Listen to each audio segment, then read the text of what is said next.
So today we'll be getting into very, very powerful Python module. It's called the CuPy. And the goal of this CuPy is to provide in-place drop-in application program interface for NumPy and SciPy based applications. It's a library, and also it's providing program interfaces for application developers. And the target will be mostly for, of course, as you know from the name, it's targeting for GPU developers. And today we'll go through some of the basics, and we'll get you all started to use ACES system to run your probably, some of you probably the first CuPy application on big machines. And let's get started. So essentially, the short course will cover 6 components, 6 parts. The last parts are some slides I prepared and some advanced topics I think might be useful for you, but I don't think we have time, and also it's probably too much for this short course. I'll keep them there just for the sake of completeness. But if you can go through all these first 6 sections without any problems, you are all set to get started to use this CuPy for some non-trivial applications.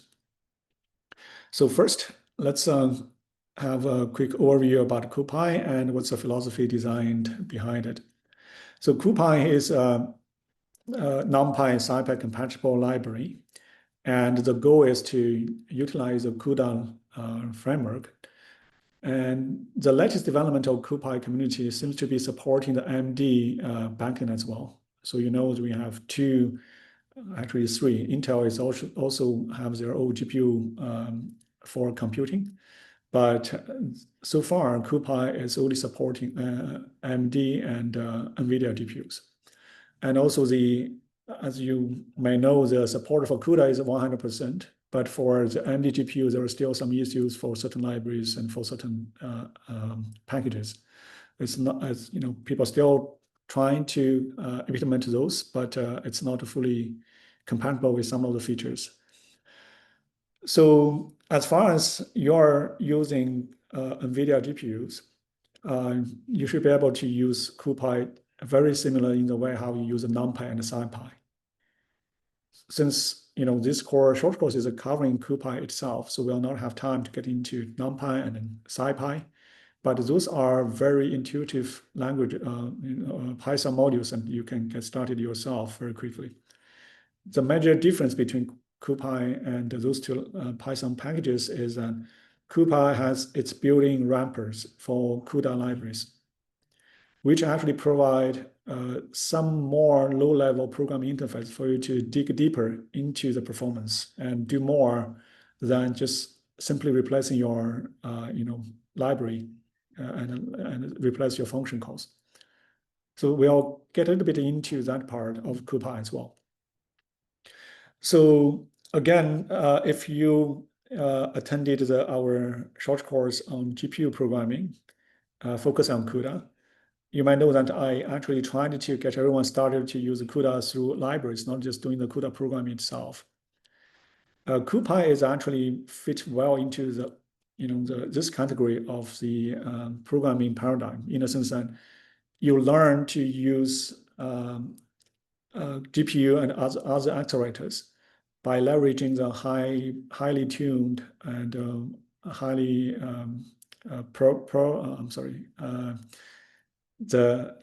to use the highly optimized and tuned libraries instead of digging deeper into the implementation itself.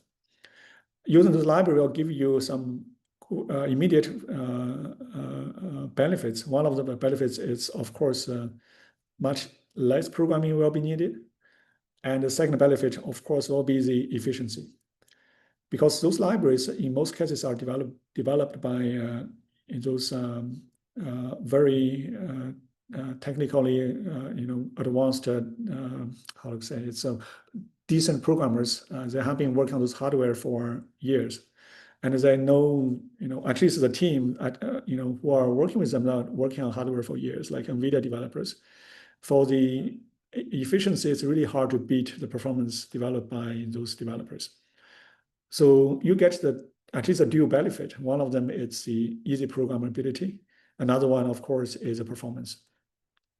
And finally, if you are new to programming, these libraries will be probably the first thing you want to get started before you dig in deeper into programming CUDA and some other GPU-related programming languages yourself, like OpenCL or OpenCC. CuPy has its interface that interact with other Python modules easily, and its building programming interface is just a Python interface. So as long as you get yourself comfortable with the Python programming, you might feel like using CuPy is just as comfortable as using many other Python modules.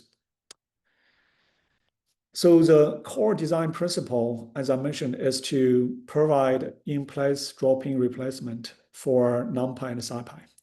One of the main reasons, the developers for this package wanted to do that, at least I was only involved in the design of this package, but I would imagine it's kind of a very easy way for them to attract a very big user base, right?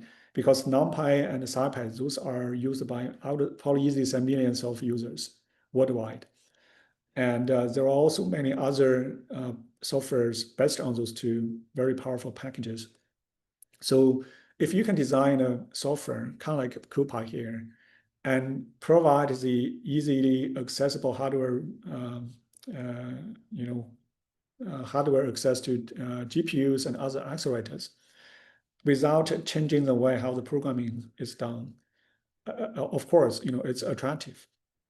So I think that this kind of design principle is it's very very good, not only for them, for the developers, but also for users, and give us a quick access to all the performance without digging deeper into the detail of the low-level programming. So the replacement from NumPy to CuPy, it's just as easy as replace the import statement and changing the name from NP to CP, and you'll see in some examples later on. After you get yourself familiar with NumPy and SciPy, and using CuPy will be much, much easier.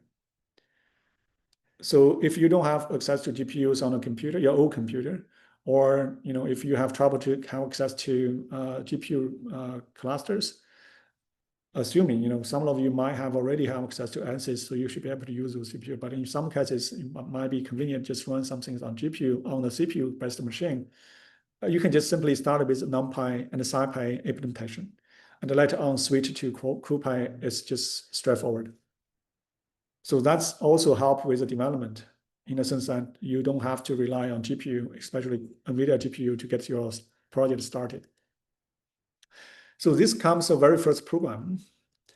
As you can see, the first line is simply imports the module CuPy as a CP, which is the alias for this module. In the same way, you import NumPy as NP, and that's basically the pretty common, de facto standard, how people call CuPy as a CP. So next, it will generate an array. If you read the statement carefully, it's a chained function call. So this arrange is array range 6 here. This will generate an array with 6 elements starting from 0 all the way to 5. So 0, 1, 2, 3, 4, 5. That's like give you one dimensional array. And the reshape will change that into 2 rows and 3 columns. It's exactly the same function that NumPy is providing. Finally, you'll convert that into floating points instead of integers, because the A range will generate an array of integers, and if you want to have convert that into floating points, you can just do as a type function call. So this one single statement with the 3 chain functions will generate an array on GPU with a floating point type with a shape of 2 rows and 3 columns. So next thing you can do reduction and other operations. For this one, it's a reduction along axis 1. If you are familiar with NumPy, for the NumPy axis, you have NumPy axes, you have 0 and 1. 0 is across rows, and 1 is across column. So what this one means is that if you want to call a function sum, here it's sum is one of the so-called reduction operations. That's pretty common, operations when you do a computation. Together with max, mean, and average and other function calls. Or mean, I'm sorry, not average, mean functions and others. So here you want to do the sum across axis 1, which means you want to do the sum across multiple columns. If you look at the array showing, the matrix, or it's a two-dimensional array you created before, it's depending on how you call it, it's a matrix or it's a two-dimensional array. If you do the sum across multiple columns, you get 0 plus 1 plus 2 for the first row, 3 plus 4 plus 5 for the second row. So you get a 1D array, which is 3 and 12. So it looks trivial here, but if you are familiar with CUDA programming, this one is already including the data copying from the CPU to GPU and from GPU to CPU. And it's already hiding all the mem copy. It's already hiding the mem alloc. And it's much, much cleaner than a CUDA version if you are familiar with CUDA programming. So if you really appreciate the way how this abstract out a lot of, almost like not a trivial, but some complicated programming structures, well, probably not complicated, but tedious programming structures to do the mem copy, to make sure you allocate memory on the GPU before you copy data there, etc. And also needed to make sure that the synchronization is done properly after you get the calculation done on the GPU.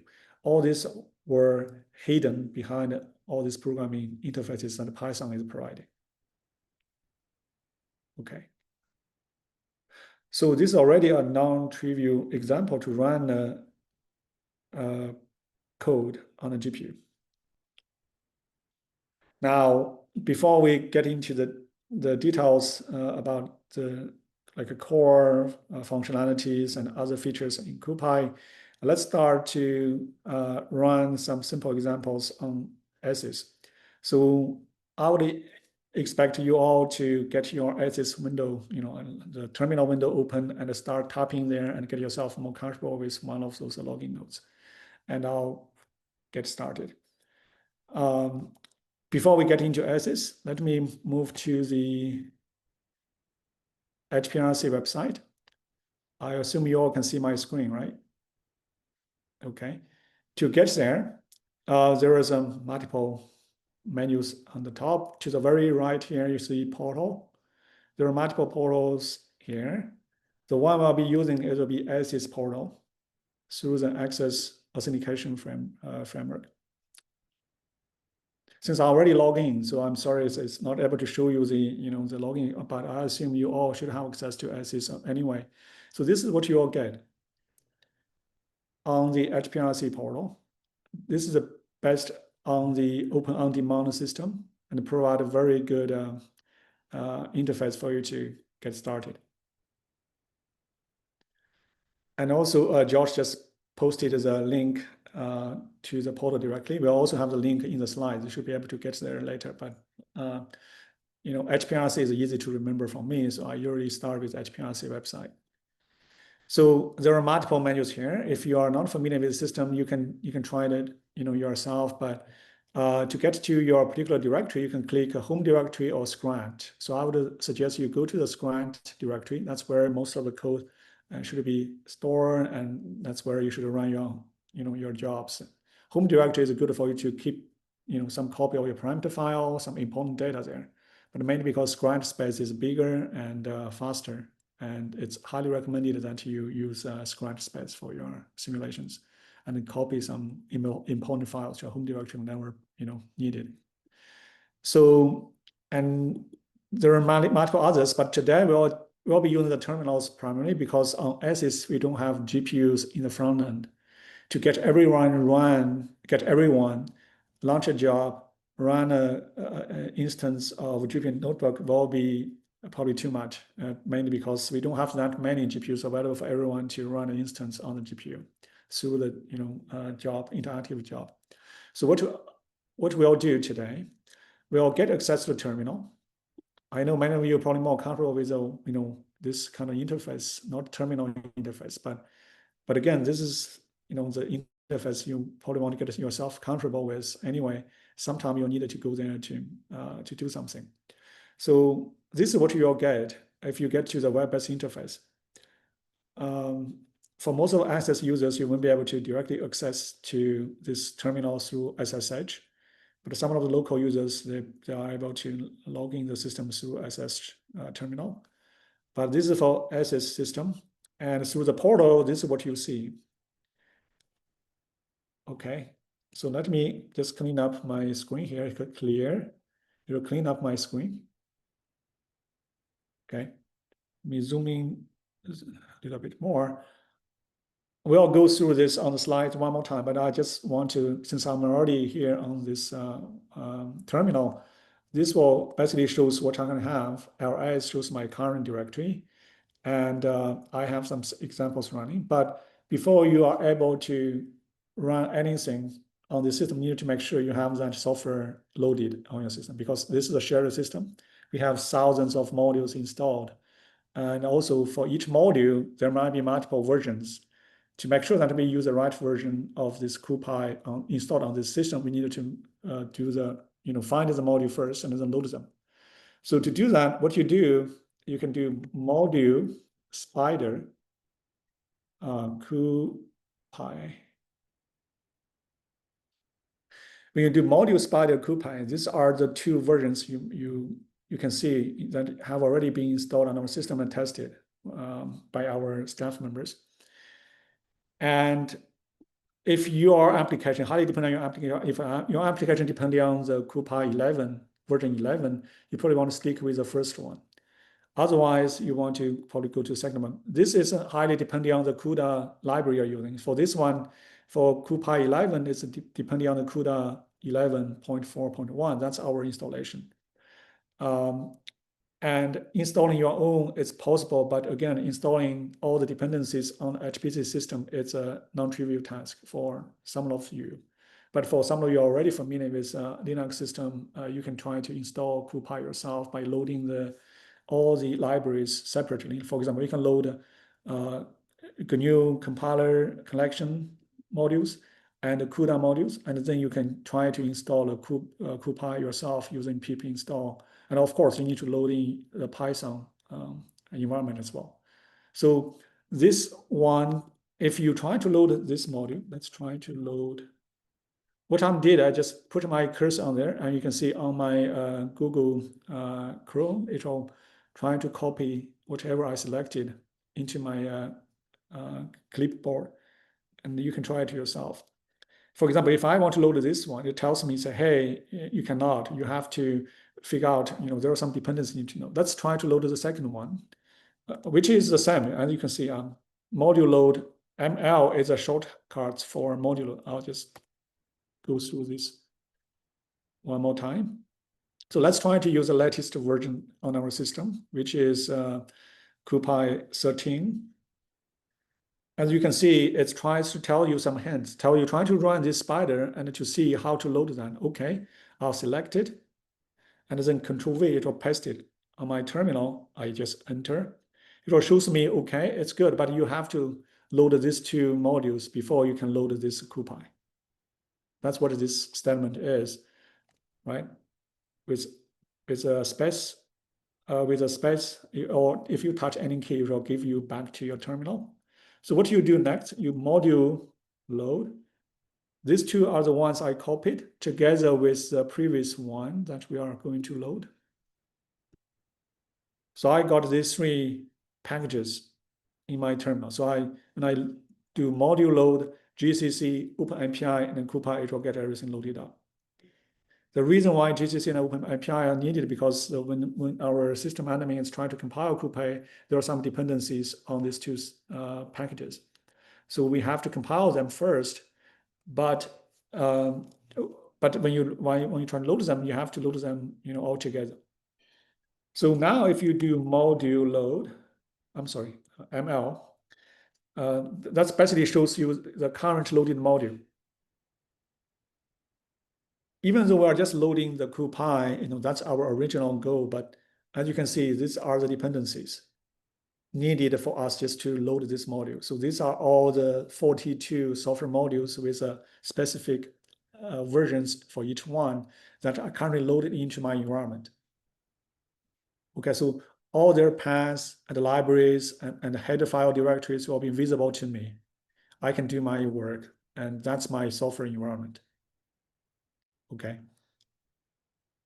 So now, if you say which Python, it will show you which particular version of Python you're currently loading. That's my version of Python. If you're familiar with Python, you can do Python version. It will show you your current Python version, which is a 3.11.3, which is good. Since we also have CUDA loading, if you can see here, we have a CUDA 12.1.1. We have that CUDA loading, and everything is fine, and you can do some tests. But the thing is that there is a problem here. We don't have a GPU on this logging node. Even if you get everything loaded in, you won't be able to run your CUDA code. Okay, so today for this short course, we have one particular GPU node assigned and opening up for everyone to access to. So this is the node that we are made available just for this workshop. And I didn't put this node name in the slides because it's just a one-time thing. So for those of you who are already logged into this terminal, you can do SSH AC098. Okay. Now I'm logging from the login node of ACES to this particular backend computing node with a GPU on it. Okay. So how do I know if I have GPU? So again, we need to do what we just did previously. We need to module load these three packages. Okay. If we type ML, everything's loaded into my current system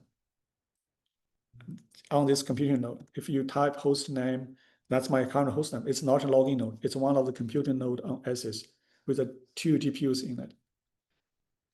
So since I already have a CUDA, so I should have NVIDIA, where is the, since I already have a CUDA loading, you will be able to see this,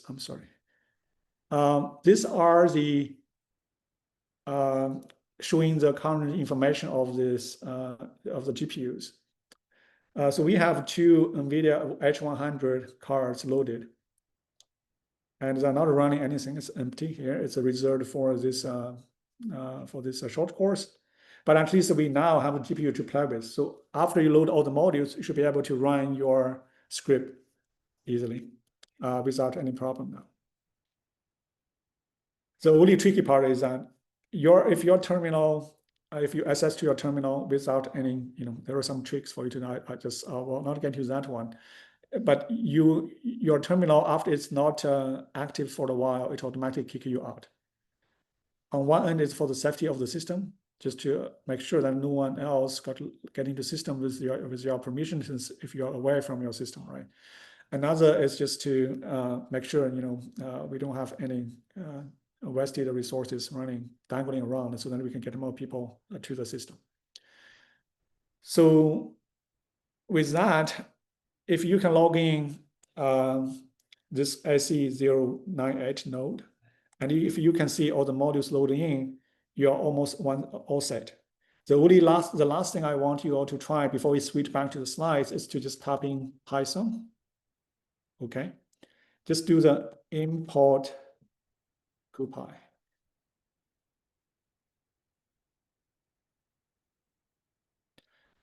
The first time you do it, it'll take you a while. If you don't see any error messages, I think you're all set. Let me try to there is one extra command. Let's hear. Let me switch back here. I think it's import CuPy. There's one.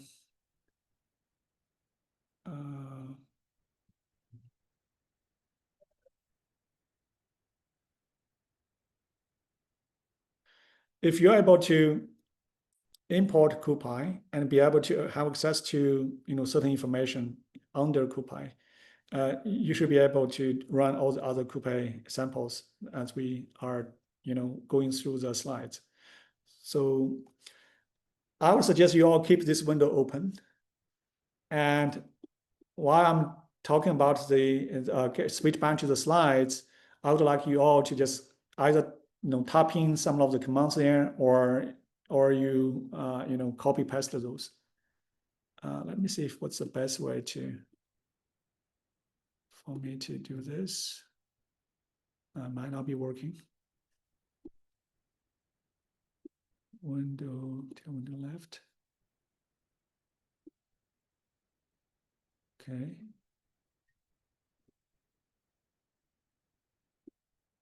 And let me turn off my video here, and how to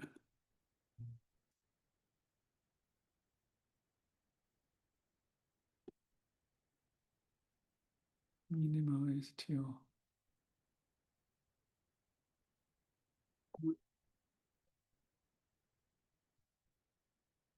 full screen. Okay, it seems to be not working as I was expecting. But anyway, while you all have access to that portal, let me go through ACES system introduction first, and then you can try to run some examples there while I'm going through the slides. So I think that's probably the best way to go for now. So ACES, in the full name, is Accelerating Computing for Emerging Sciences. It's a so-called, I'm sorry, it should be a composable computational prototype developed by Texas A&M University. So the system is provided by Liquid, providing all, in collaboration with Dell and other collaborators, vendors. They're providing this system that you can pull together different kind of accelerators into your one, virtual machine. That's not a virtual, it's a physical machine that have a different combinations of accelerators together. So the idea is that you have one node that you want to construct. You put in your job script. Say, I want 2 GPUs, I want 1 FPGA, and I want another accelerator, for example, NEC vector engine, whatever. Then the system can pull all this together through the the PCIe Express connection, and create a virtual environment for you to have access to this hardware that you requested. And to you, it's like you have access to the real system, physical system, with all the hardware accelerator in one machine. So the operating system will be treating all this as one single computer, and you can have access to all those accelerators in any way you want. You can write heterogeneous programming based applications to leverage all the computing power from all those accelerators, which is a very powerful way for to make a system like this to be shared by people with multiple needs, especially when you are developing innovative algorithms and trying new AI workflows, and you want to leverage different accelerators to do different part of your work, and you want to test out your algorithm. So it's very good for for researchers as a test bed with multiple accelerators and different ways to put your workload together. So on ACES as a whole, including the front end and back end, we have the 110 CPU nodes with SciPy Rapids Intel CPU nodes. There's a lot of memory in each one, 500 gigabytes memory in each node. And also we have 2 Ice Lake nodes, and that's our, I believe those are logging nodes, I believe. And also we have a PCIe generation 4 and generation 5 infrastructure. Each is able to connect to multiple cards with different bandwidths. And finally, we have a storage about 2.5 or 2.6 petabytes of high performance storage that you can use for your application. So on the accelerator side, today we'll be using 2 NVIDIA GPUs on one of the nodes. in the backend. And we have 4 A30 nodes. Some of you are not familiar. A30 is like, not very high-end computer nodes. People mostly using A30 and other similar category of nodes for inferences, not for training. The memory is relatively low compared to H100 or B100, but it's pretty powerful as well. It's used mostly for inference in the industry. So we also have Intel PVC GPUs. Those are relatively new. Intel's effort to compete against NVIDIA GPUs for high performance computing and AI. There have been some users that are using this Intel PVC GPUs for HPC and deep learning training and AI applications. We also have Graph Core IPUs. It's called Intelligent Processing Unit, and we got 32 of those. We have also FPGAs. Some of you are probably familiar with FPGAs. Those are used traditionally for doing signal processing and other stuff. But later on, there have been a lot of work to build a prototype for new different accelerators and application-specific integrated circuits designed on FPGA. And that's getting really popular recently for people to use this for AI machine learning as well. So next we have multiple other accelerators like NEC vector engine and next silicon coprocessors. Also have SSD for high speed storage. And all these are the alternatives you can choose for your application. So have access to ACES for the portal. I already mentioned this website. You can go there, click there to have access to the open on-demand interface. And it provides a single access point for all the HPC resources. And for all the ACES users, they can log in through the ACES credential, and like we just showed. So the only thing I forgot to mention here is called a module purge. Module purge is clean up all your previous loaded modules, just in case you accidentally loaded or accidentally put some of the module in your system environment. When you started, those modules got loading automatically. To avoid any interference between all those modules, sometimes there are some dependencies, and if you load some module accidentally, but it's if accidentally used by another module that you don't want to use, then there might be some issues. So module purge is always recommended. So, and after that, you can just module load all the libraries. That's the one I just told you on. If you want to figure out, the dependency list, you can use a module spider to find the dependency for each module you want to load, and then you can get the list construct yourself, or you can just save it somewhere. Next time you run it, you can just copy paste and load all the modules all together. So we prepared a couple of examples, and just very simple example for you, just to run and submit your jobs, get things done, and in a backend. But this is not the mode that we are going to run today. That's when you try to do some work on some large scale project and try to run something in the backend in a relatively long period of time. This could be the way how to get started. This tarball provides a job script, a sample job script, and also provide us 2 sample CuPy code that you can try to submit a job and see what they can do. Okay, so that's basically how you can get started. So this shows the sample job script. If you look at the second line here, I just ask for 1 minute, which is a very, very short for the job. But in our case, it usually takes seconds to finish. So if you want to run, big job, you want to change the time flag on the seconds. And actually, the third line in this script, the first line is just telling we're using bash. And the fourth line here is asking you how many nodes you want to have. If you are going to use, up to 2 GPUs on ACES, 1 node will be sufficient. You don't need to ask more than 1 node, because you won't be able to, use them properly unless your program is already written in a way that can leverage all different nodes efficiently. That's called parallel or distributed programming. And we'll cover a little bit about that, but that requires some extra effort to use all the resources all at once more efficiently. In most cases, and as far as all the examples in this short courses are concerned, and node one is, one node is sufficient. We also just need one task per node, since we are going to use one GPU for this, most of the examples. And the CPU task, because you are already allocating all the node for yourself, you can use all the CPU cores available. See here, CPUs per task is 96. That's the total number of CPU cores you can use in the node. And again, since you already requested one node, it's good to just use all the memories available.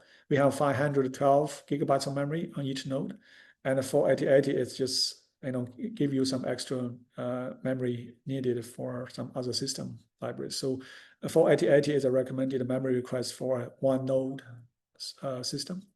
So for the partition, you can choose a GPU and other systems. And also you can use other resources like a GPU, which particular GPU you want, and how many GPU you want. The last number here, 1, could be turned into 2, because in general, you should be able to use all the GPUs available, but just how efficient and effective your code can leverage the resources is another question. So you can ask up to 2 H100 on our system. So last one is about output format, how you want your output to look like. Starting with the standard out and the prefix and the job ID and the postfix, and also other information in between. So these are like, if you're familiar with the bash script, all these lines starting with a pound sign, it's just simply a comment for the bash script. But when you run it through the job submission, this will be like input for the job submission system. The last 3 lines in this script are the things you want to call, because when you run this job, the job will be started on the computing node, which is not, it doesn't have any information about your modules, others. You have to tell what module you want to use. And after the modules got loaded, it will be able to run your script. Otherwise, it cannot probably even find your Python, where the Python is. It couldn't find where the CUDA is, because you didn't specify that. The system will be, it's kind of like defensive. If you don't provide the clear definition about the paths for the module, it will not use that, just to be sure that you know what you are loading. So after that, you can just run your script. So this whole thing could be submitted using SBatch. So SBatch, this whole thing as a script file, and then you can submit job to ACES, and ACES will run this job, and output from your standard output will be dumped into this file, so you specified in the job script. If you are writing directly to some other files, the other files will be written in your directory, and you can check that other files later on as output. Okay.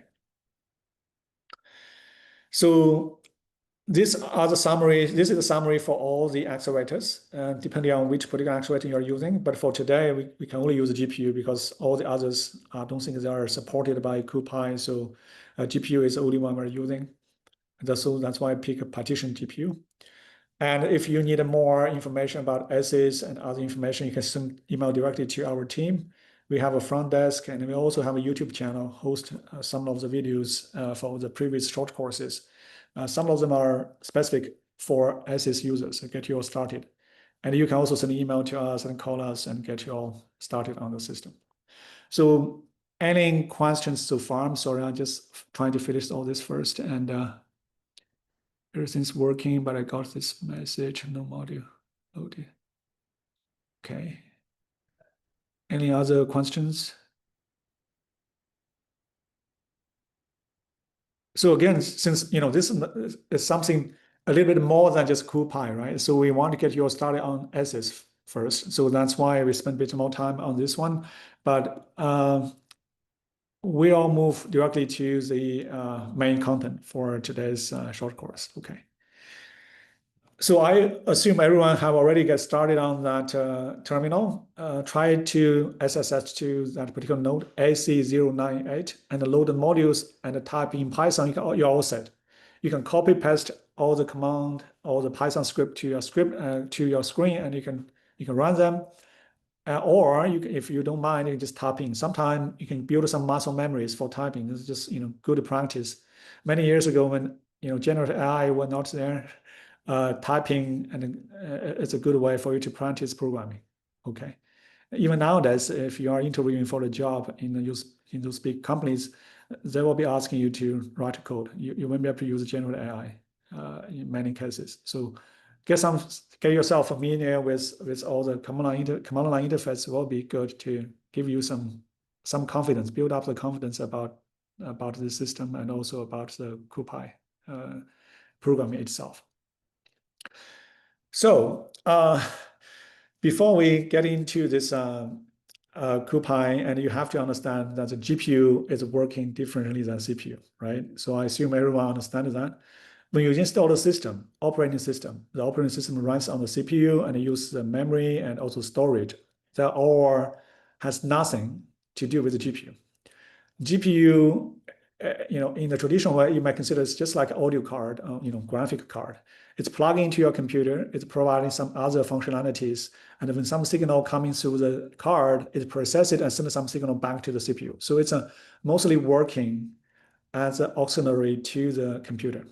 So GPU itself is not a computer. It's just some extra card for you to do something fancier, right? At least for GPU back then, it's for display the information to the screen.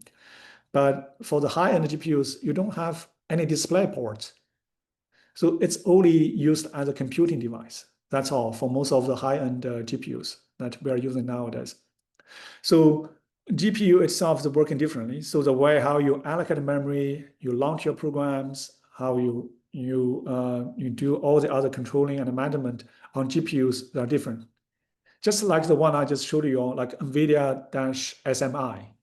That's a special command, command is executable developed by NVIDIA just to check the status of GPU, right? So again, just treat it as a special device that you use for computing in the context of the CuPy.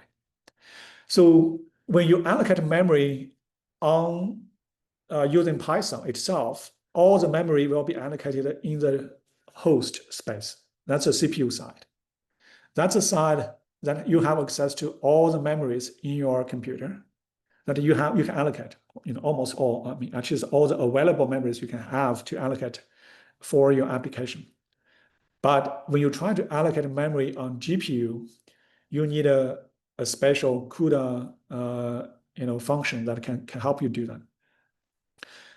CuPy is making all this easier. So CuPy can allocate memory directly on GPU for you and help you to decide if you really want to create memory or not, and help you decide when to copy the memory back and forth from the GPU and to GPU, right? So that's what the CuPy is really good at. So to create an array on the GPU, you can do CuPy here. Remember, CP is an alias for CuPy. So whenever you saw CP here, it's not a copy, it's just CuPy dot array. Here, it's creating an array. You can use the array you created on the GPU. Here is a host underscore data referred to any array you created on CPU to create an array on GPU as well. So any CuPy dot array, given the input array on the CPU, it will copy the host to the NumPy, copy the host NumPy array to the GPU for further analysis, for further computation. Okay, so there are a couple other functions, just like a NumPy. You know there is zeros and ones, empty. Those all create initializing memory blocks to hold the data directly on GPU. For example, zeros will create how many number of zeros you request. There is an argument you can put in there.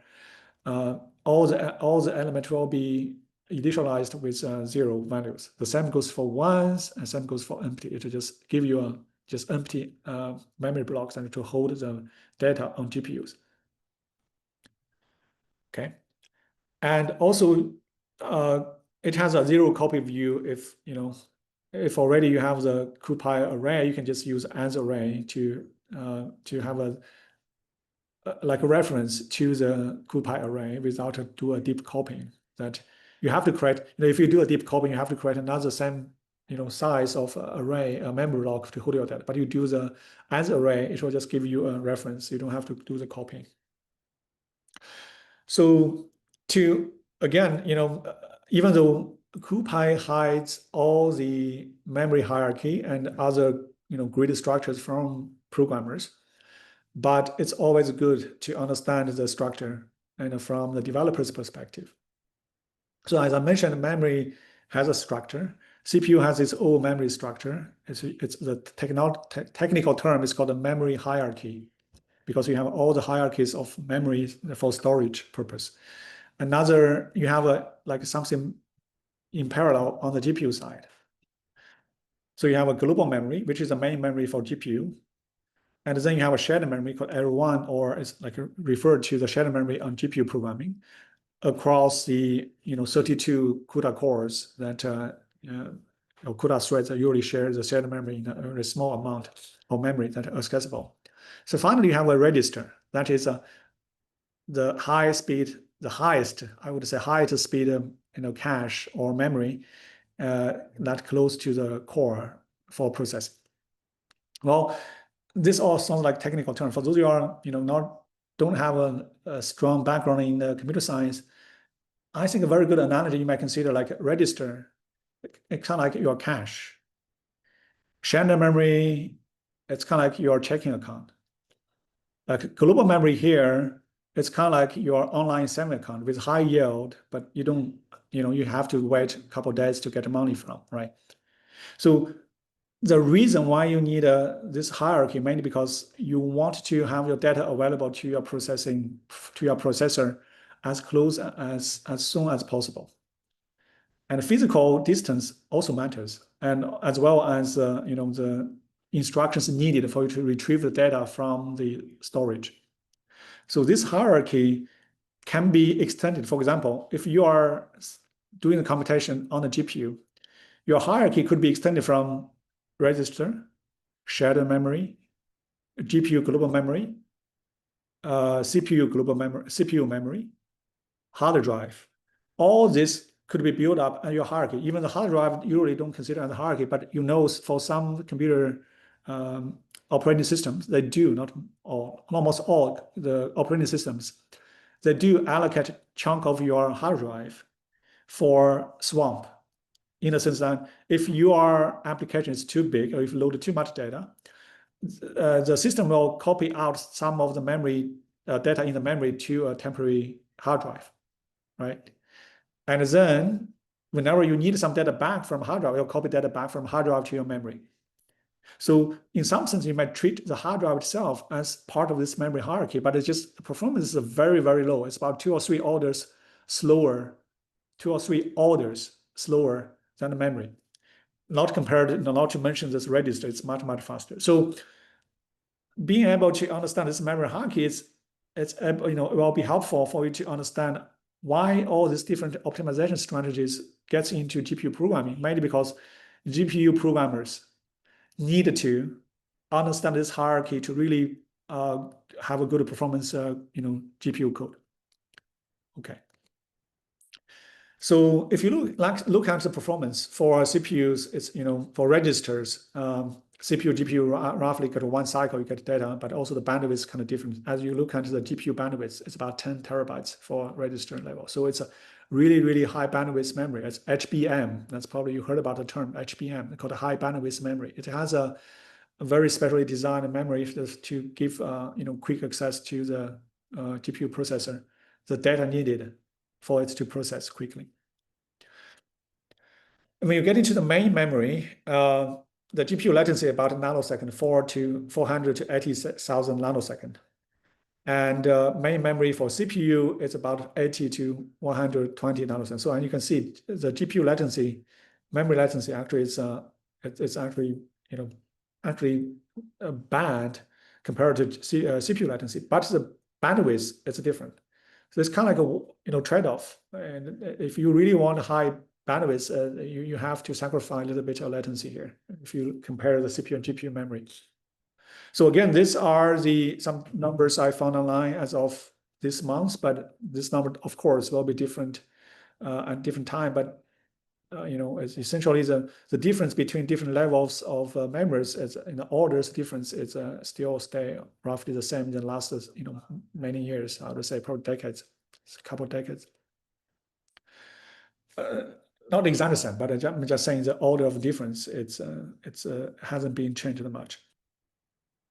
So to really improve the performance, you want to minimize CPU GPU transfer as much as possible, and enhance the computation by putting the data as close to the processor as much as possible. That's the whole strategy. So getting into so we'll talk about memory. That's some key information we want to keep in mind. And getting to the CuPy array and these basic operations, I already talked about this. This is how you allocate memory on GPU without doing the mem analog. You know, CUDA, Python and especially CuPy is very good at doing this. So H2D here I refer to host to device, and D2S device to host. So it's basically shows you the data transfer direction from host to device. Copies are synchronous. Basically, you have to make sure that you know you have to get the data ready before you can do anything. So that's why this is asynchronous, not asynchronous, unless you wrap up this into the stream context. So in CUDA programming, you can define streams yourself. So each stream, you might consider like different workflows. You have two workflows: submitting your kernels to the CPU or GPU for execution. Each stream is managing its own resources, and so you don't interfere with other streams. So you can run both, you know, multiple kernels in multiple streams, and you can also overlapping the data copying and the computation, you know, in multiple streams. The default data type and also the byte orders, you know, and you know, little ending, big ending, and the strides, all those are exactly the same as the NumPy and the SciPy. So there's no surprises. And the CuPy is trying to keep all these definitions aligned with NumPy arrays. So I mentioned about this big ending here because there are some systems, ancient systems, older systems, that support big ending, but now that's most of the system we are using is just little ending. It depends on just how you rearrange, store your floating points, digits, bits for your floating points data. And so that's not something you need to worry too much, but just in case you are dealing with a special system, you know, this will be something you need to pay attention to. But in general, you don't need to worry about that at all. So also for copying data, there are also an order, which is something, there are historical reasons. Starting with the Fortran, it's as you probably you know, some of you might be familiar with, Fortran is a column measure. So basically, when you have a 2D array, when you go, the most efficient way to get the data from a Fortran 2D array is to go from, you know, column by column. So you go not from, you know, the like row by row in a C programming standard. In the Fortran, you do the column by column.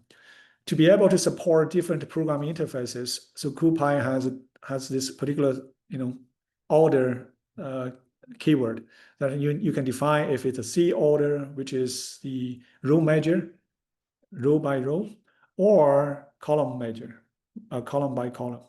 So by default, it's a row measure. Basically, it's a following C style. Okay. So another very important performance-related feature that I want to mention here, because we are not talking about memory anymore. This is probably the last time we talk about memory here. So that's why I put this slide here. As I mentioned, in many cases, if your operating system is running out of the space in memory, it will copy part of the memory into hard drive.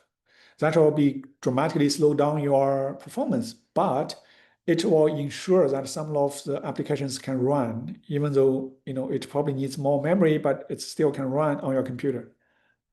That's, you know, like a sacrifice the system is made is to host certain applications that cannot possibly run on the system, which is engineering practice. People have been using this.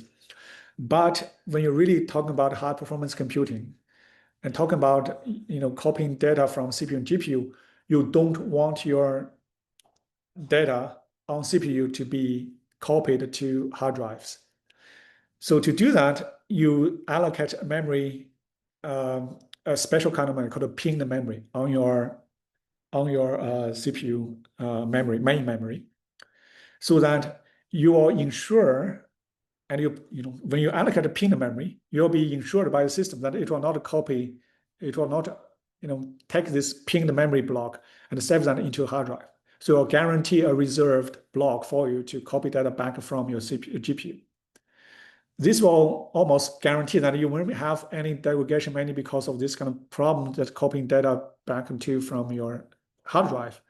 And that's a pretty big thing for programmers. Another feature for this, with the pinned memory, since you can now guarantee that I have all my data in this pinned memory block, I can do direct memory access between my GPUs to GPUs. And this pinned memory will be used as a high performance cache whenever needed. That will also enable so-called GPU direct operation, and also enable many other features that cannot be done without this guarantee. So again, you might consider this like a compromise between high performance computing and the regular CPU-based computing. You have to have some agreed protocol for both sides to happy. And this more or less like exception that CPU-based application or operating system is making for GPU-based program, because we are allocating very special memory for you. We don't treat everyone equally. We just treat you specially, give you a very special pinned memory, then you can have a quick access to it. It's like a privileged allocation for GPUs. But that enables very efficient implementation for this accelerator-based applications. So this is one example. You can also try this out on, you can copy paste this. You can create a pinned memory pool, but again, this is you may consider this like just a special way to allocate memory for your application. Nothing more, nothing less. And you don't need to vary too much because it's already handled by the system. So it's just tell the system that I just want this kind of special memory, and that's it. Everything else will be just like regular. When you do the memory copying, you don't have to tell, as long as you are using this pinned memory to store your variable. All the rest of operations just stay the same. So again, this is just a piece of code. You do it once and put it in your, at the top of your program, and that's it. So there are multiple exceptions. Again, since NumPy is very, very generic, it's trying to cover as many cases possible, algorithms as possible. And it's very popularly and widely used across research and academic industrial applications, right? It's just too diverse for CuPy to support every single NumPy functionality. So there are some exceptions here. That some of them are just listed here. Some of them might not be, but I assume that CuPy community will keep catching up with this and trying to implement almost all the features here. But no matter what, whenever you get new features implemented in NumPy, there'll be some delay for the CuPy community to catch up. So it's like upstream, downstream thing. But again, CuPy is able to do a lot of implement almost all the functions, regular functions that NumPy is providing.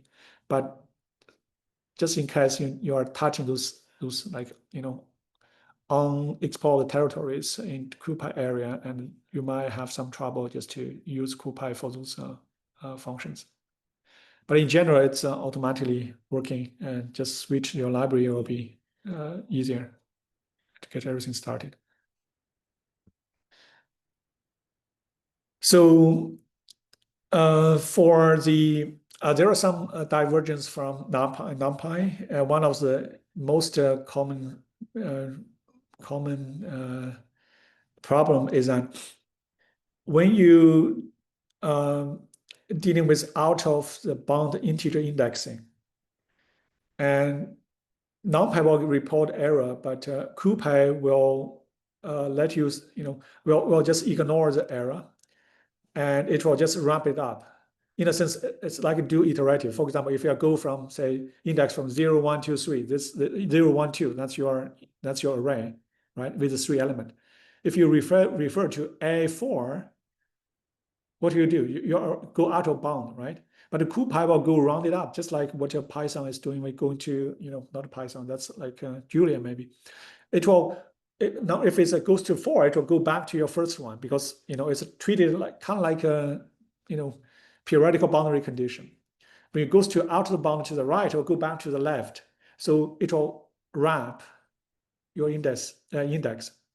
So you won't have any index errors like CuPy. But again, you can raise error if you specify mode equals to raise. It will raise give you error whenever you go out of bound. Okay. So again, it's convenient for certain applications, but for many developers, this could be confusing and sometimes it's causing some unexpected errors. So it's always a good idea, at least from my perspective, to specify this mode into array so that you can get an index error whenever something, whenever your index goes out of bound, so you know what's going on. But after you get this error and then you know what's going on, you can go back to change this and hide it. If you know that what you're doing, it's probably better that way instead of the other way around. There are a couple others, and I'll not go into the details, but those are some very tricky issues. Might not be common for most of the developers that who are dealing with CuPy programming. So this shows one example. Before you have NumPy on CPU. Now you compare this code at the top from NumPy to the code at the bottom. Okay. The only difference you see here is just simply you are switching from NP to CP.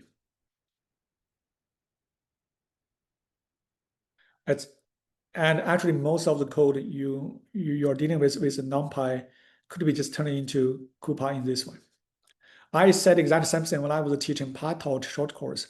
Actually, PyTorch, you may treat it as a GPU-enabled NumPy as well, because PyTorch, supporting not only a neural network framework, but also supporting all the metrics and numerical operations, just like NumPy did previously. So before CuPy getting really popular, I used to use PyTorch in the place for CuPy because it's able to do some computation for me on GPU. But again, in PyTorch, you need to explicitly specify the device, device equals to GPU, and for certain cases. But again, the most of the code you wrote for NumPy could be changed just like CuPy. Using PyTorch, you can do something very similar. Okay. Now there are so-called CuPy has also support NumPy's universal functions called ufuncs, with all the full type signature support, all the out parameters, all the methods like accumulator, reducer, outer, all those are supported in the exact same way. And so some of the U functions here you have and reduce and and accumulate and multiply, alter, and many other methods. And each method is planned to optimize the GPU code and send that to the GPU for computation. And then after the computation is done, copy data back to you. So the reduction operations will all be done on the GPU in a very efficient way. And the CPU will be handling the final, data collection and further post-analysis if needed. So essentially, the U function support in CuPy is just like what NumPy is doing. It's in most cases, there's not too many surprises there. And if you have something already working in NumPy, you can switch to CuPy directly and leverage the GPU computing power for your computation. So for the building universal functions like a reduction here, you can basically add all the element-wise functions, getting the sum, and you get all the calculation done. But all this U function will be launched to GPU as a kernel in the sense that it will be require some data transfer. Of course, whenever you do any data related, if you collect any data on the CPU and I want to process on GPU, there will be some implicit data transfer happening in the backend. You don't see it here, but when you write a CUDA code, all this needs to be done, by hand. So using all the built-in universal functions implemented by, through NumPy and NumPy, and the CuPy can do exactly the same thing. So I'll leave all this to you all. If you are familiar with universal functions, nothing, no surprises. And also you can implement your element-wise functions with element-wise kernel that I put some of those slides in the appendix, and I will not get into the details, but all these are supported. So you can have your own element-wise kernel defined so that when you launch your CuPy kernels, this kernel will be dynamically compiled. It's not like something you wrote and interpreted like a Python code. This piece of information will be taken explicitly as a string, and this will be taken as a code that the just-in-time compiler, JIT, called just-in-time compilers, will compile this CUDA code at the first call. It will save the object files and load that later on. But this will give you the maximum performance that you may get for any hardware. Julia is doing this, and probably you're familiar. There is a package in Python called Numba. Numba is doing this, which can take your code you put in there and dynamically compile that into a highly performance machine level code. Basically, even though you're writing a Python code, but in the end, in the backend, it's able to compile the executable and into machine code, which is much more efficient. It's like a C level, like C or C++ level performance, and give you the better, performance you may have.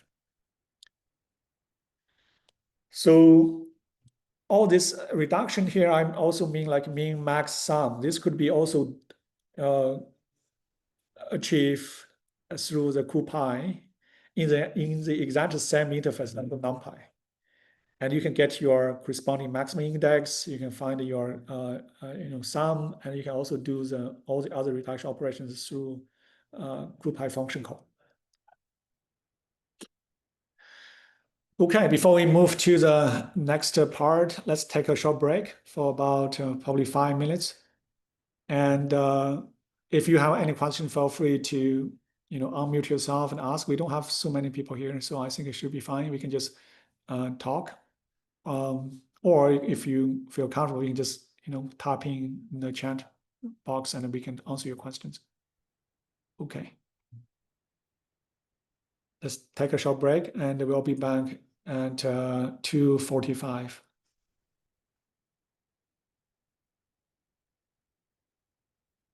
Single second you saved for generating all this tons of random numbers will save you a lot of performance time. Computing time. So CUDA supporting the CURAND, C-U-R-N-D, and that's a library that if you're a CUDA developer, you can find it from your CUDA SDK. And the beauty for this one, all the operations are stayed on device, in the sense that whenever you need a random number, you can generate directly on the GPU without copying data back and forth. That's greatly reduce unnecessary data copying. And also, you don't have to, do all the kernel launches, in the sense that all this could be device functions, and device functions could be called and launched on the device, which is a GPU here, and it will save you, time and boost the performance a lot. So CuPy is able to use this CURAND to generate random numbers directly on the device.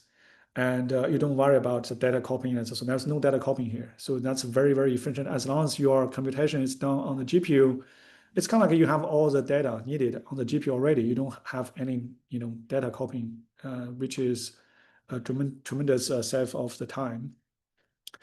Another pretty big, branch of application on GPU computing is linear algebraic operations. cuBLAS and cuSolver, those are pretty commonly used linear algebraic libraries that you might be familiar with, like a BLAS here. You probably heard about BLAS, Open BLAS, LabPack, Open LabPack.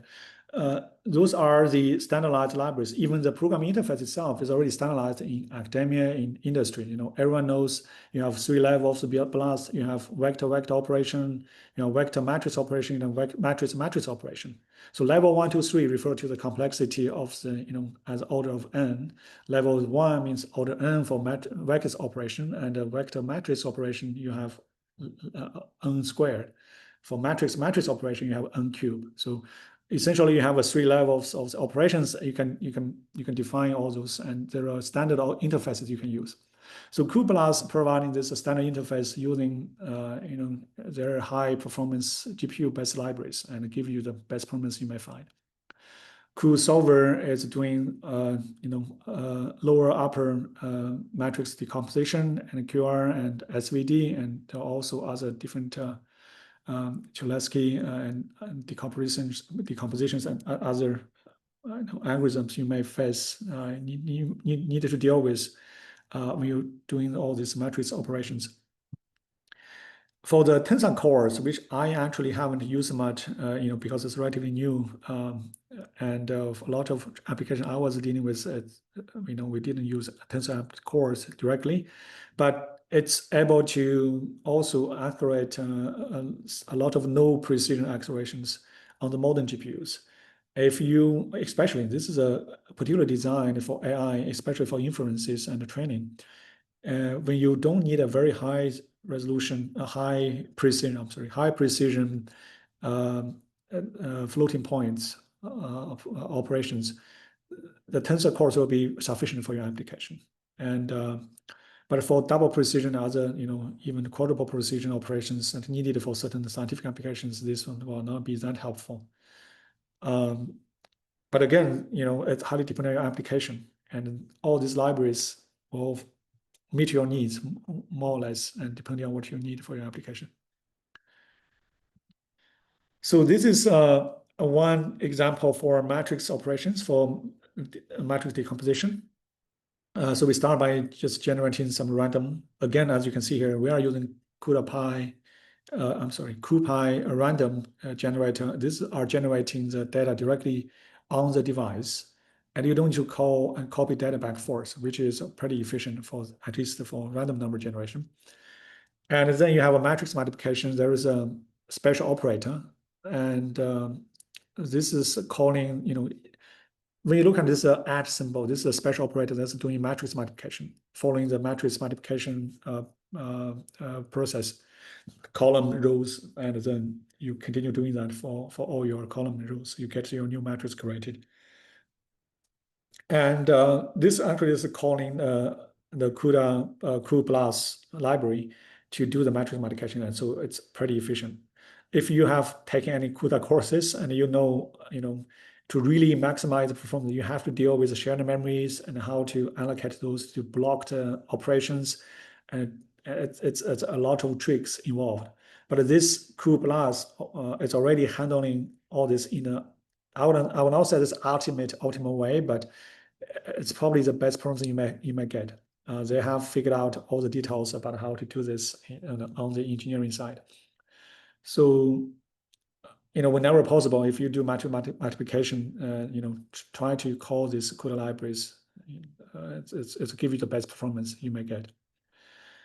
And a single value decomposition is a very commonly used. I myself is doing this for reduce order modeling kind of work, and this just one function call and give you everything you need, and that's give us pretty decent way to speed up our development process. And if you want to scale to larger scale, you may rely on some other libraries, but for one single CPU, this will be working perfectly fine. If you want to work on multiple GPUs,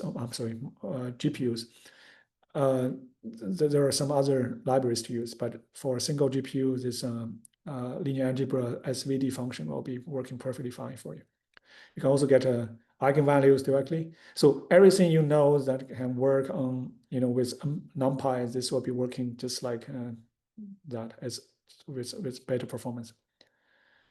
With that in mind, one thing I want to mention here particularly when I say the performance gain from switching from NumPy to CuPy, it's a conditional statement in the sense that if your matrix is very, very small, you won't be able to benefit much.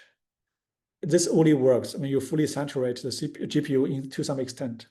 And then whatever the overhead introduced by copying data back and forth, one or the other, you are able to compensate this loss because of the overhead in data copying through the time saved by computation. So if you don't have a lot of computational load, doing GPU programming will make your code slower. That's almost guaranteed. So it only works when you have a relatively big matrix to deal with. Otherwise, you can just do this directly on CPU. You don't have to go back to GPU for all this all this computation. So with that said, this so-called memory saturation calculation sometime many years ago when we just started working on GPUs, those are some prerequisite for you to estimate if you can benefit from GPU by looking at how much data you are going to transfer and how much computation will be needed. And only after you have a good picture about that, you can predict if it's really worthwhile for you to do the GPU programming, right? So the same thing goes here for CuPy. I mean, if your NumPy code is already working fine, and depending on the size of the matrix, if your matrix is big, then you may try, just to explore if CuPy will be working better. Otherwise, it doesn't really matter. Moving to GPU will make your code slower, unless you can saturate the GPU to some extent.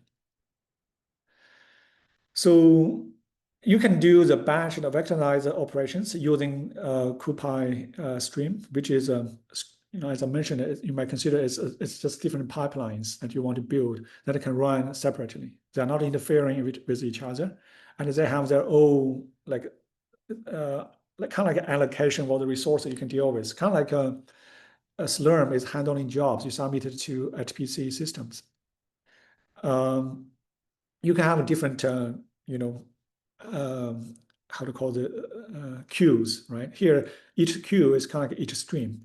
So when you submit a job to a separate queue, they will be running in parallel. Of course, it only works when you have a sufficient number of resources, nodes or GPU nodes available or GPU cores available for you to separate that into multiple parallel streams. Otherwise, if you have one job using all the possible CUDA cores available, there's no way that you can have another stream created that can run in parallel because you're fully occupying all the resources. So this works pretty well when you have a smaller jobs and each one is just very fast to execute, or even it takes a long while to execute, but it's fine. You can have multiple streams.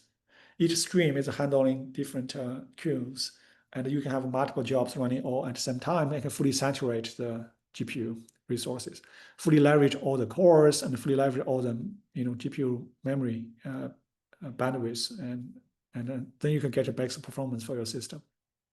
So this example is trying to create multiple streams, and each stream is dealing with linear inversion operation for multiple parts, and you can do this on multiple streams.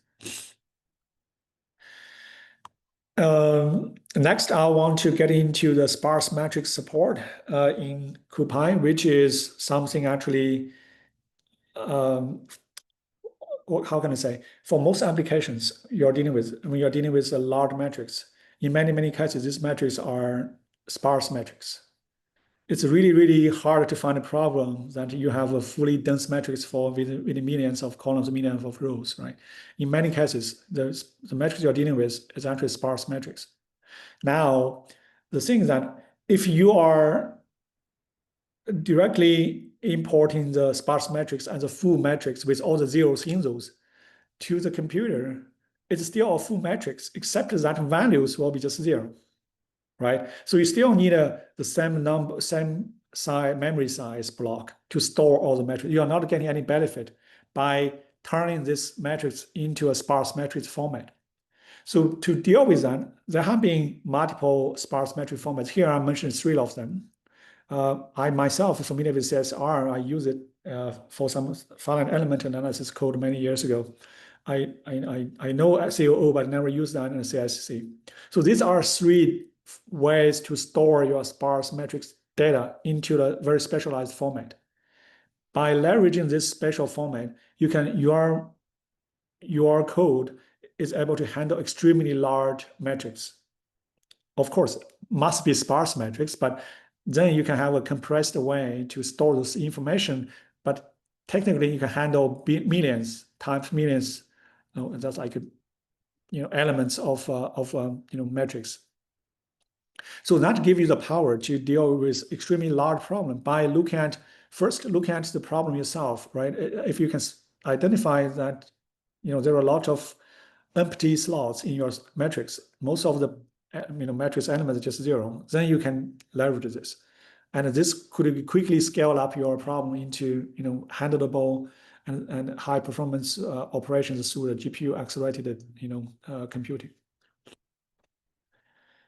So the sparse operations is dispatched to CU sparse library. It's very efficient for large sparse linear systems and graph algorithms. Okay. So for example, this is the so-called compressed sparse row kind of CSR format. If you look at this matrix here, I have 3 by 3. That's totally 9 elements. Actually, only 4 elements here matters. All the others just 0. Okay. So CSR is best for faster row access and matrix vector operations. And the way how to save it, you turn this matrix into 3 arrays. 3 arrays. No matter how big your array is, you can turn this into 3 arrays. The first array is an array to store the data. Here, non-zero data. Here, it just stores the non-zero data in a sequence, in a row-based order. Look at this one, matrix A. You store only the data point, it's 3, 4, 5, 6. That's all. Non-zero data in the order of the row measure. You go from first column, first row, to the second row, first column, second row, and the first column, third row, etc. So that's a row measure. That's why it's called a compressed sparse row. So the second one stores the columns of each element. For example, the first element 3, right? Non-zero element 3 is at column 2, because you think about the index 0, 1, 2. So the number 3 at column 2. So you write a 2 here. The second element, non-zero element, is a column 0. 0, 1, 2, remember? So it's a 0. So the 5 here is at column 1. 6 is at column 2. So you get a second array, which is a 2, 0, 1, 2. Now, the third one is a row pointers. Basically, it tells you which particular pointer you're pointing to. For the first one, it's a 0. It's a 0 element. And then the second one, it's pointed to the first element in the row. Basically, that's here first means that if you put the data into 3, 4, 5, 6, so the 3 here is in the first one, for the first element in the row, and until you reach to the last one, is number 4 in the data index. So all this will be providing, if you put these indices together, 2 columns and row pointers together, this will be reconstructing the position for you for your matrix. And you just need to put your corresponding data there, right? So again, if you look at the total compression you're doing, you are not compression, you're expanding, because you are now turning this 3 by 3 matrix into 3 by 4, which is a 12. But this only happens when you have a small matrix. When you have a huge millions of metrics, the compression will be tremendous. It could be multiple orders of compression. And then your operation will be essentially taking all those non-zero metrics and taking the corresponding positions for them and do the matrix operations using this information. The reason I explain this to you all, because this is kind of important for you all to understand the benefit of using this kind of compression way to dealing with sparse metrics. And in the future, you don't need to understand that, you don't need to dig into details at all. Assuming you understand the basics, next time just use it. Right? You don't have to figure out how all the indices got used to calculate the position, etc. But as long as you know this is a way how this sparse metric could be handled by matrix operations, it's all good. you move on with your application, and then you can do the same. There are multiple ways to store data. There's a COO method, and this also for different compression format for metrics, they have different advantages and disadvantages. So you may even try a different one just to see which one works for your metrics better. Okay, it's highly depending on the structure of the metrics and how the pattern, the layout of all the non-zero elements in your matrix. So let's just look at the sparse matrix vector multiplication. Now, as long as your matrix is sparse, you can easily handle millions of elements inside your sparse matrix. I'm talking about total number of elements in a sparse matrix on your computer. You don't have to use a HPC. Think about with HPC, you can handle even bigger sparse matrix. That's exactly the reason why Google can just handle this crazily large matrix operations for searching, ranking, and other stuff on their computers. That's because of sparse matrix they are using, and that's the technique behind a lot of things, search engines and pattern matching, and a lot of operations like that. So you can define your dense function. Here we are just defining this is 5-element 3 by 3, just exactly the same matrix we talk about here, 3, 4, 5, 6. Look at this one. The next step, and I turn this into sparse matrix. The function I'm using is called a CSR matrix. I take my matrix I created. This could be created on GPU directly. It's a 3, 4, 5, 6, this one. And then I create a dense vector, which is, I create a 0, 1, 2. That's my B, vector B. Next, I'll do a sparse matrix vector product because I already defined A and a sparse matrix. So when I try to do this operation using this @ symbol, it's not calling other operations. It's calling CUDA sparse. It's not using the CUDA plus anymore because it's already defined as a condensed matrix.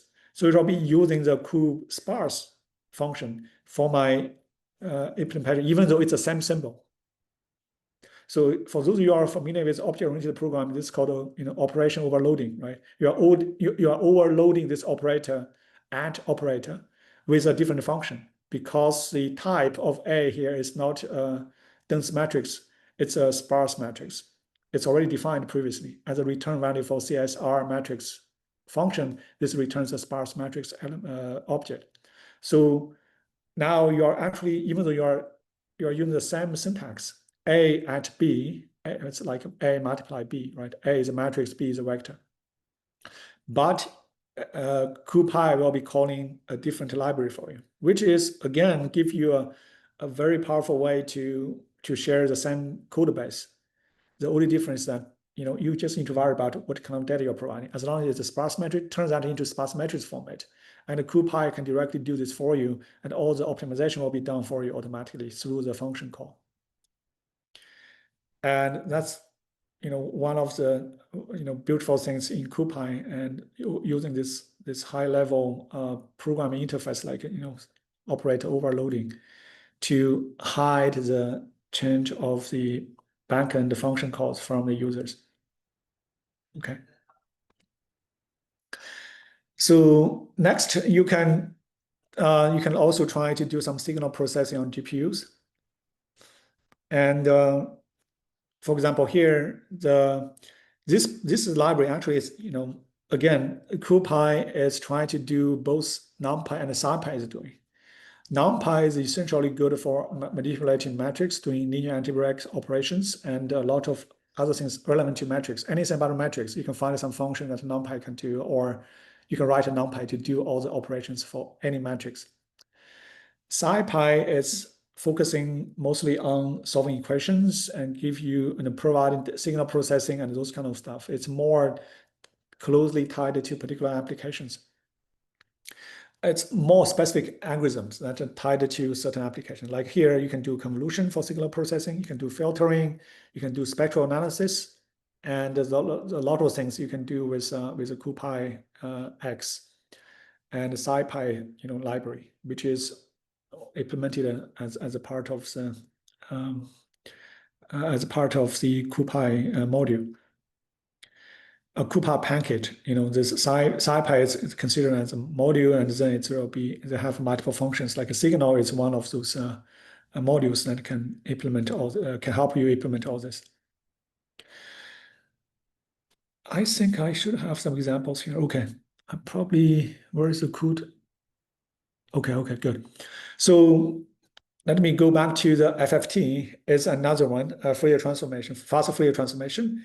It's, how can I say, it's a foundation of the applied math and no, not foundation. I'm sorry. It's a foundation of a lot of engineering applications we are dealing with nowadays. All the signal processing, almost it's being used in so many things, and some of it don't know, for compression, data compression, for signal analysis, and for many other algorithms that rely heavily on the FFT.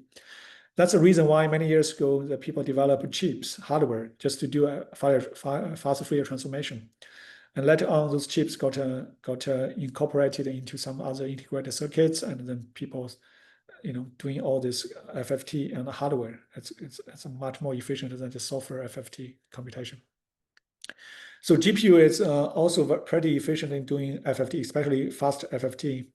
Mainly depends on the way how the Fourier transformation is implemented using the faster Fourier transformation algorithm.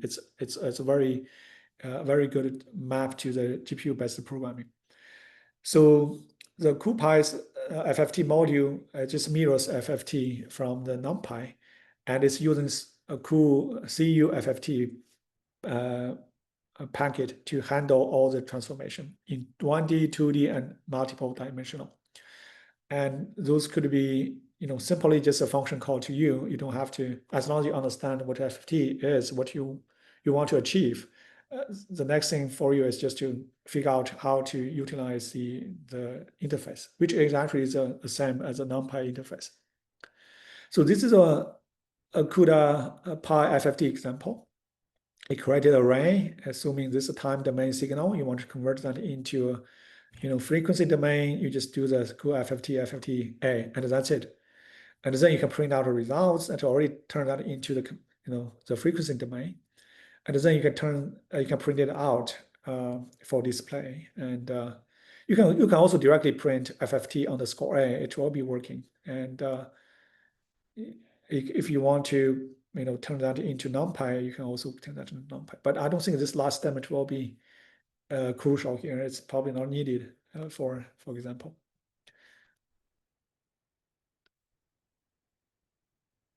Yes, get the NumPy. Okay. So next we have SciPy on GPUs. I'll show you some examples here. And there are some, again, SciPy community is very, very diverse. There are people doing different things with SciPy packet. I myself just use a small part of it. I know many people using this to do, a lot of other things in every life. They do use SciPy for some analysis. Business school that use this for something, and engineering that use this for something. So everyone's using this for part of this. So it's a very diverse connection of toolkit. So the NumPy coverage is a partial. It's not completely supporting everything, but some of the key features like signal, sparse, linear algebra, FFT, these are already fully, not fully, but mostly supported through the CuPyX. And so again, if you are interested in using particular packages, double check to see if it's supported in CuPy. So this is one example for signal processing, and it's just considered just create a filter of this incoming signal. So it started with creating a linear space with with 100 points starting from 0 to 10, and then the signal is simply just sine wave plus some random noise. Just that's what the signal is, and the filter will take this signal and do the so-called med filter, and then you can print out the information here in a similar way like what we did. So again, I just want to show you the way how to use it. It's very, very simple. It's very intuitive. It's not something complicated. You don't have to construct a very complicated data structure to use it. And as long as your data is saved, it's saved in a certain format, you can tag this directly in. It's essentially a NumPy array format. So lastly, I want to show you this convolution example that I believe I used this for some other demonstrations before, but this one is to generate a 4K video, 4K by 4K image. And of course, you can do video processing as well after you figure out one image. Video is essentially a continuous, a stream of images. You can stream, you can process them as long as your system is powerful enough. You can do the video processing in the same way. So what you do, you create a kernel. Kernel is usually we refer to a small, a patch with certain patterns here. Here we use a Gaussian-like kernel. It's a hanging window 31 by 31, and then you create this kernel, and then you can do convolution. Basically, if you are familiar with CNN neural network, convolution neural network, you basically use this kernel to scan your image depending on your stride. Stride 1, stride 2, stride 3. You can move it along, and then you do this element-wise multiplication, and then do the sum. You get the new value calculated for your new matrix you're getting. That's a convolution for the 2D convolution. So this is essentially the kernel for the convolution neural network. So if you want to implement a convolution neural network, this could be one good example you can leverage just to do that.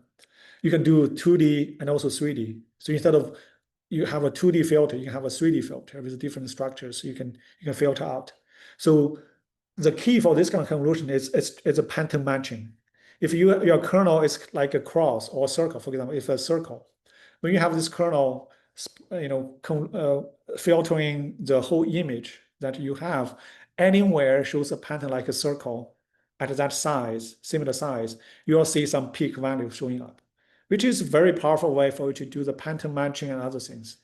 I'm not sure you guys, really get into this, but this is a really, really powerful way. This plays an important role for the latest development of computer vision technology, as well as the AI-based computer vision technologies using convolution network. This is playing a central role there. So again, this as you can see here, CuPy can implement this very, very easily and very intuitive, and you can easily tell what each statement is doing. It's nothing fancy here. So all the details is hidden on, inside this convolve 2D function. And since all the, CuPy code is open source, you can go there and check out how this convolve 2D code is implemented. Okay. Right. Yes. So last, I want to go through some of the programming and optimization strategies for GPU programming. One of them is, of course, whenever you are dealing with high performance computing with the GPU, either you deal with that message passing through a message passing interface MPI directly, or you have to rely on NCCL. Turns out, a lot of machine learning frameworks, they are relying heavily on NCCL for optimization and scaling, like TensorFlow, PyTorch. They're all using NCCL more or less nowadays. Back then, there were Horovod and some other tools try to do this, using NCCL and MPI to help TensorFlow scale up. But I believe NCCL and other packages being used internally by TensorFlow and other tools, frameworks, to enable all the machine learning training process to be done on multiple GPUs across multiple nodes. So NCCL is providing this framework for you to build so-called communication system that for you to transfer message between GPU A and GPU B for them to work together as a whole. So NCCL is providing almost all the needed operations, reduction operations for machine learning. That's why it's widely used. The major difference between NCCL and MPI, of course, NCCL is focusing on GPUs, and MPI is essentially focused on CPU-based application. But the structures are kind of similar. They are both trying to simplify ways for multiple processes to communicate and talk to each other. But NCCL doesn't do peer-to-peer communication. That's the only major missing piece. NPI can do all the reduction operations, and also peer-to-peer communication. So if process A want to talk to process B, they can talk without interfering with others. But NCCL doesn't do this piece, peer-wise communication. So if you have multiple GPU work and you want to use NCCL, you can use a CuPy to do that. And if you have large scientific computing applications and require faster GPU-DPU communication, you can use NCCL to do that. So this is one example to do the all reduce. What is all reduce? It's taking all the data from all the processors and put them together and trying to get the sum or get the maximum. And so it's basically just trying to do the reduction operation, taking all the data. As you can tell, this function is actually non-trivially complicated. It's the all reduce function. The main reason is that you need a lot of information to provide the needed information for all reduce.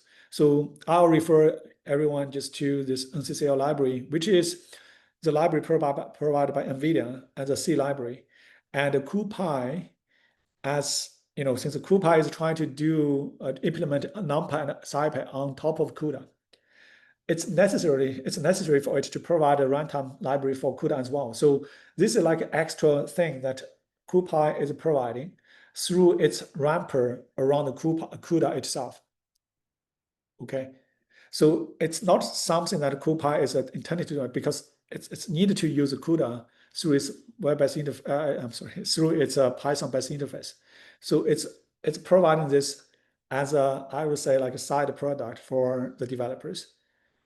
And anything relevant to CUDA, you can access them through this CUDA module under CuPy, which is, I think it's a very good way to consider this CuPy as a Python wrapper for CUDA to some extent, because it's provided CUDA in CUDA library through the Python interface. It's also provide a way for you to take the CUDA code as a strings and do the just-in-time compilation, just like OpenCL. And it's a very, very powerful way to look at CuPy this way. It's something beyond the NumPy and the SciPy, a GPU version of NumPy and SciPy. It's essentially a CUDA, the Python version of CUDA. It's like a Python wrapper of CUDA. So all the functions you see here, they are actually inside the NCCL library, which is part of the CUDA SDK. And let's see what else. So okay, so this is so well done with NCCL. So assuming you want to do some multiple GPU, multiple nodes communication kind of programming, you go back to use NCCL, and CuPy provide an interface for that. So next one is about memory pool and allocation. So I will not get into the details, but this is kind of similar to what I showed previously for pinged memory. And you can use CuPy to directly allocate memory for you. And you don't need to do the CUDA malloc or CUDA free anymore. So also you can have a pool of memory. So you don't have to redo all this. You just have a pool of memory allocated. Every time you want to assign a new value to it, you can handle that by utilizing the memory pool allocated. So this is a stream that I mentioned previously. You can have a multiple stream defined. You can run in parallel as long as you don't need that many number of CPU cores or that much memory. Then you can share the resources of between the streams. They can run in parallel.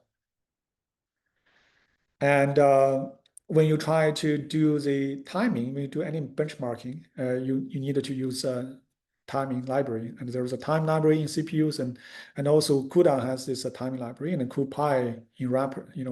CuPy is using the CUDA library to do the event recording, so that you can get a good timing for your kernel launch, because kernel launch usually is millisecond level. Sometimes, in many cases, pretty short. So you need a pretty accurate timing system. Here, CUDA providing this event system for you to do a timing for that. So you just need to start and stop and then just synchronize, and that's it. You can get the data back to you, and you can simply calculate the elapsed time, and you can evaluate that. So for data transferring, again, so it's a probably some strategy for optimization. I'm sorry. Oh, you got a question, chat? Oh, okay. MCCL. Can the GPU devices be from multiple? Yes. So that requires the so-called GPU direct support on the system level.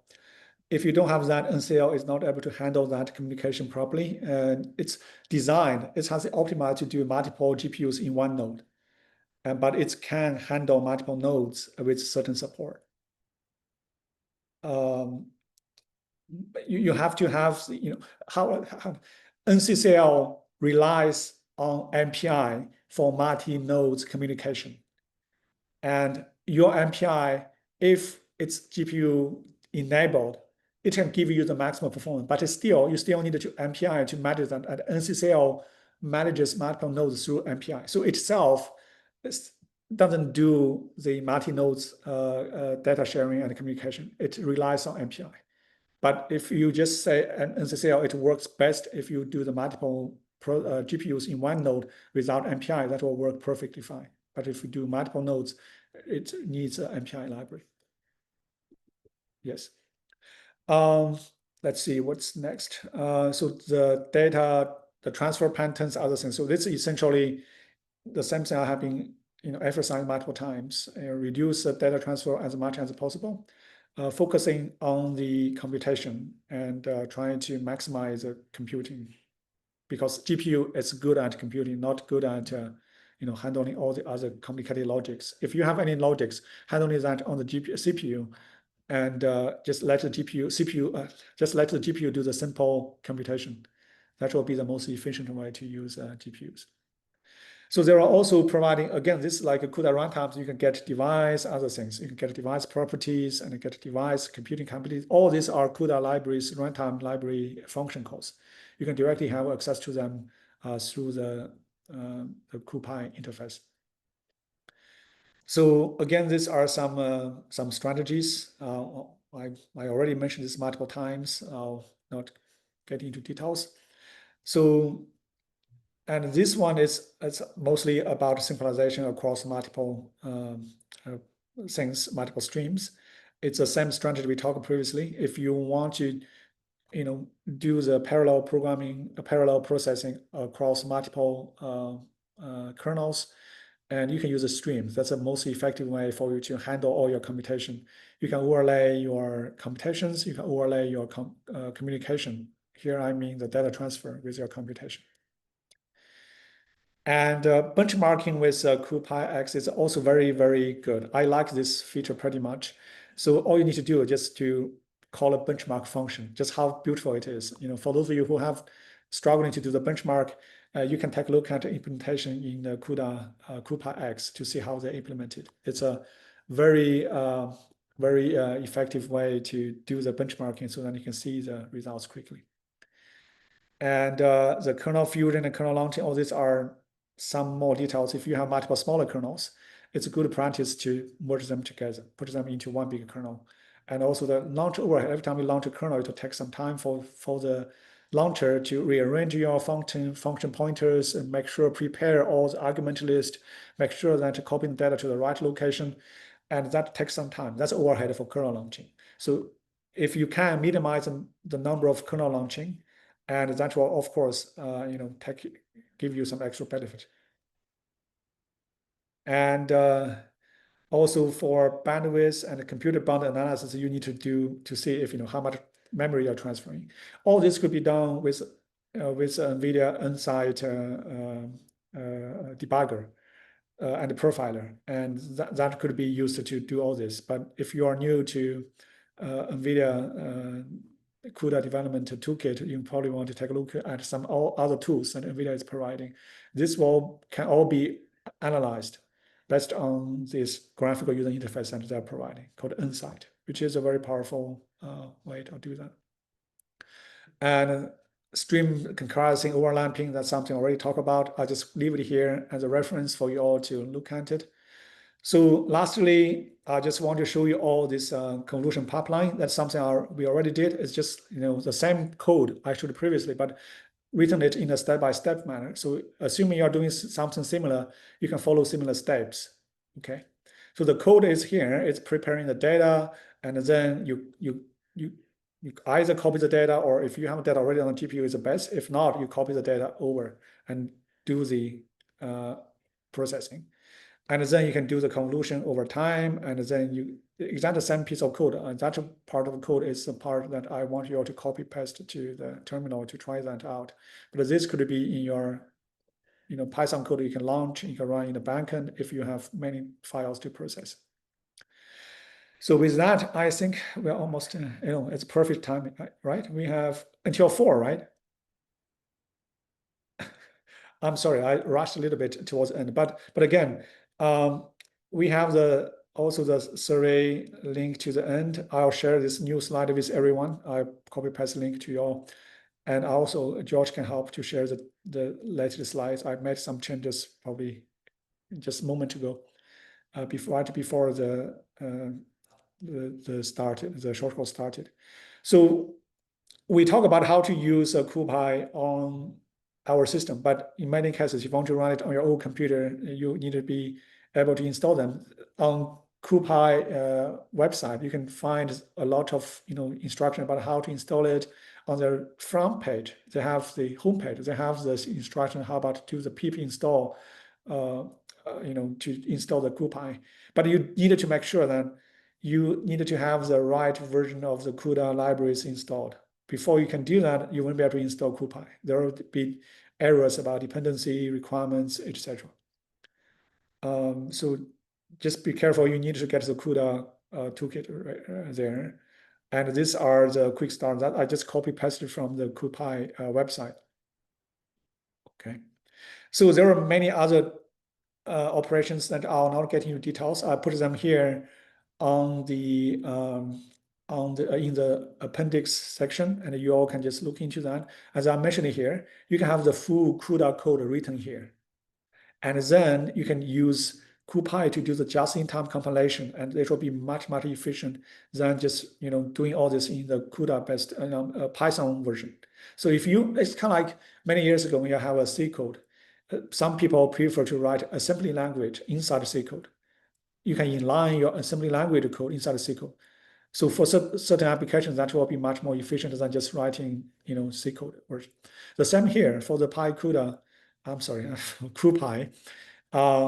You can have a certain section of the code written in CUDA directly and do the just-in-time compilation. This will be done automatically for you. You don't need to do the compilation. This will be when the job is launched for the first time, it will compile this and save that into an object file. It will be reusing the same object file again and again, so to get the results back to you.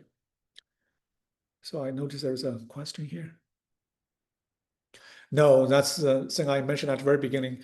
CuPy works on all the NVIDIA cards, and it works on, I believe, many of the latest AMD cards, GPU cards, but non-Intel cards.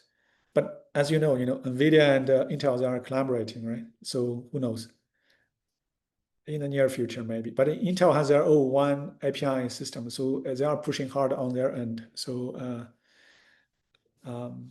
anyway. So again, there are multiple ways you can, if you are interested in writing CUDA code, or you have some highly optimized CUDA code and you want to use in your CUDA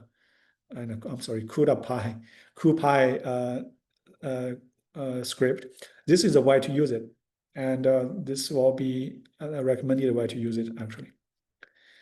You can have your raw module for multiple kernels, and you can define multiple kernels in your own code section and compile them separately, which is a very interesting way. I'm learning myself actually. I never use this feature myself, but it seems to me a very interesting way to combine highly optimized CUDA kernels with your CuPy code and give you the maximum flexibility and performance.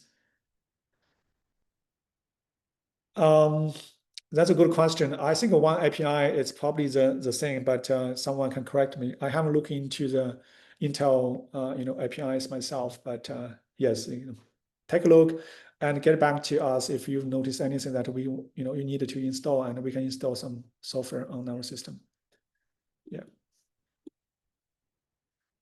I think that's all for the slides and the materials. The reason I put everything here in the appendix here, I don't want to get rid of them. I found them, I put them here. I think it's probably good references if you use this whole slide deck. It's about 75 slides now. Using this as a reference in the future development will be helpful. And that's my habit. I try to copy all the so-called codelets into a collection of slides so that whenever I'm working on something, I can just copy paste some of this. But now with all the generative AI, people are getting lazier and lazier. Whenever they want to do something, just generate it. Sometimes you need to tweak once, couple times to make the generated code working. It's time consuming actually. If you can get some highly optimized piece of code, the best practice again is still valid to save them and a separate a directory somewhere you can just pull out and use them. And slides is one way to do it. And so that's why I'm more interested in just keep some of the slides with some code there, and whenever I need it, I just copy paste them. It will be more efficient.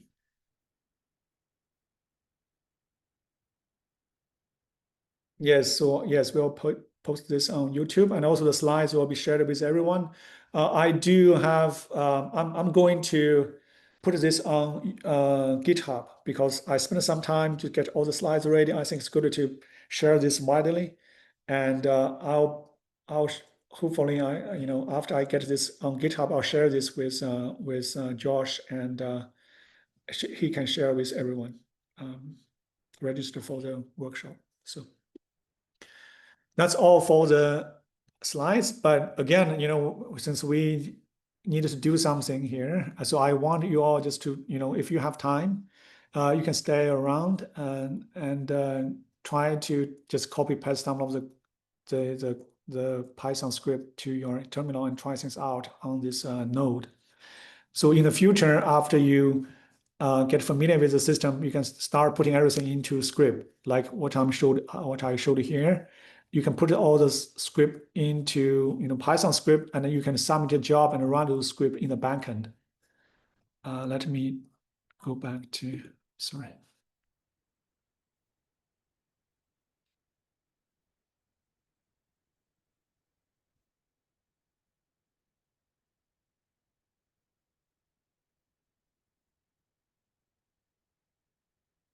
Just like this script, for example, you can, in the future, of course, you probably some of you prefer Jupyter notebooks, but Jupyter notebooks might not be working, on certain systems with the GPUs. Another quick way for you all to try is to get on Google Colab. You can just change your terminal type, your runtime type, into GPUs. And you can test all the things out on that directly, which is another quick way to test out all this script. Just feel free to let me know if you have troubles, to run all this on even CUDA, Google Colab. It's just go to the runtime type and change that into GPUs, and you can run all this. I tested them. I would say most of this on Google Colab. I think most of these are working. There might be some tricky parts here and there, but depending on the version of the CUDA CuPy libraries they're loading. So.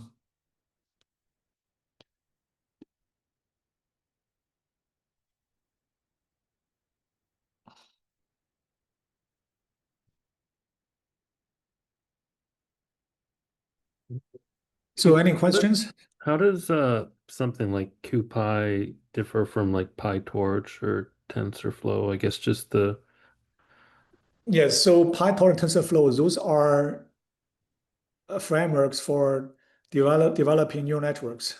They were not targeting to develop something like CuPy here. CuPy is more low-level implementation for certain linear algebraic algorithms and certain applications.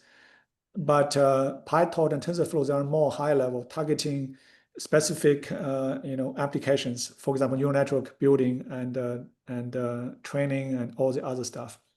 But again, in the process, when those groups like Google and Meta, back then Facebook, when they're working on those frameworks, that turns out that their old team developed something very similar to CuPy in many ways. It's not identical, it's not exactly the same, but a lot of features they are providing could be more or less like similar features that CuPy can provide. And but CuPy also provide a very good Python-based interface for CUDA runtime as well. The same goes for PyTorch. I believe PyTorch has connections to CUDA libraries, through the Python interface. So again, that's just different frameworks targeting different, user groups. Those two are targeting neural network developers. Right. CuPy is more targeting, numerical modeling group, data analysis people, and more along this line, I think. So this is like pretty much like Python for GPU computing in a sense when you think of PyTorch or CuPy. I think it's more like, I would say it's like a NumPy SciPy for GPU. That's exactly the title. Actually, if you go to the CuPy website, that's what they claim. They are building NumPy and SciPy for GPU through this. So even though they are providing something more, a little bit more than they claim, but I think essentially they're providing the drop-in replacement for those two packages. Yeah, that makes Yes. sense. Yeah. So, even if you don't have a GPU available on your computer, for example, for my Mac system, I don't have a GPU, but I can definitely run my NumPy stuff easily. And then if I want to run a GPU on a GPU computer, I can simply replace my NumPy to CuPy. And then ideally, assuming I'm not using some fancy features on NumPy or SciPy, my code should be working perfectly fine on GPUs. So that's the goal for this CuPy package. They just give people quick access to those computing resources. Yeah. Thanks for breaking it down like that. That actually was really insightful. NumPy it's I'm not sure NumPy is working on GPU, but I think NumPy is able to take your Python code and convert that into some compilable way and then compile it into executables and to make it run more efficiently and make it faster. And then, oh, that's great, it works on GPUs. So it's not like NumPy is providing, I would say, even low level. It's not providing high level programming interface like NumPy and SciPy. So that's not its goal. NumPy is providing more generic way to compile any Python code into executables that can run more efficiently on multiple cores or even GPUs, as you mentioned here. So,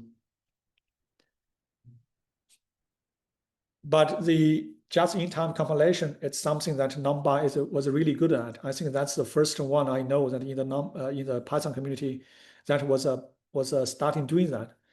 And I learned this JIT, just-in-time compilation, from Julian. That's when I first heard about this word, just-in-time compilation. But this seems to be adopted by multiple communities.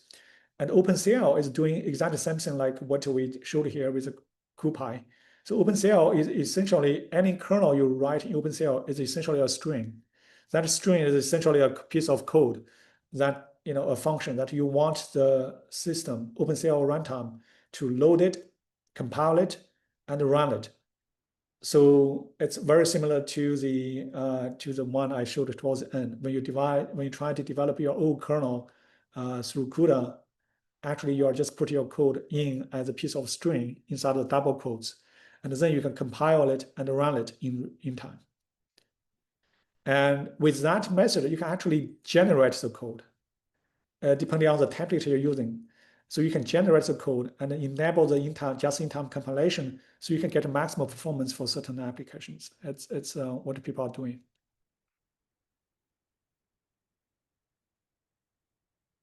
Okay. So do you have any questions?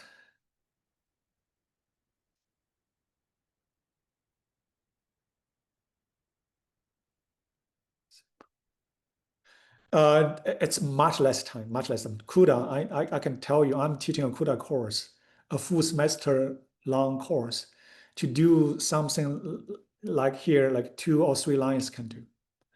But again, it's targeting different developer, different kind of developers. Some developers, they are going to work in the market, in the job market, to find jobs to develop libraries, right? They need to be familiar with CUDA. But for application developers, there will be more interesting looking for people who are interested in developing high-level programming, using high-level programming interface like a CuPy. So it's just a different target, a different market. For people to develop CuPy, they need to know CUDA, more or less. They need to understand how CUDA works and how CUDA runtime managing all the memory devices, how the memory hierarchy works, how the thread grid structure of the CUDA architecture works. So it will be much, much easier for a newcomer, I would say a beginner, to get started with a CuPy and actually to get your application work and running. And then when you really want to dig into the performance, you can look into CUDA later on. Since CuPy can, as I showed it towards the end, right? CuPy include the CUDA code directly. So if you really want to speed up the performance of certain kernels, just write a CUDA kernel and compile that in real time, and then you can get the maximum performance, whatever performance you might get for the hardware, and that's give you the best performance for your application.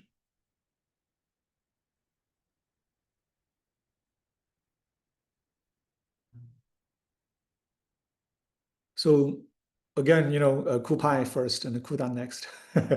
It's always depending on what you want to do in the future. If you want to go to work for NVIDIA, I don't think they will be looking for many people using CuPy. They will be looking for people developing functions for CuPy or similar libraries using CUDA mostly. But also they have, NVIDIA is developing. If the CUDA runtime is already matured and the CuPy library is getting matured and getting performance tuned, then there might be more interest in targeting application level libraries. It's likely that they might be looking for people to develop CuPy based applications. So this is highly depending on the maturity of the tools that people are using. Mature tools means less opportunity in the market. Very mature tools. I'm saying the market for the level of the tool develop itself, right? I'm not saying when CUDA getting really matured, there will be a lot of companies, small companies, that start jumping and working on applications based on CUDA. But then NVIDIA might not need 1,000 developers just develop CUDA itself because it's getting mature. That's my point.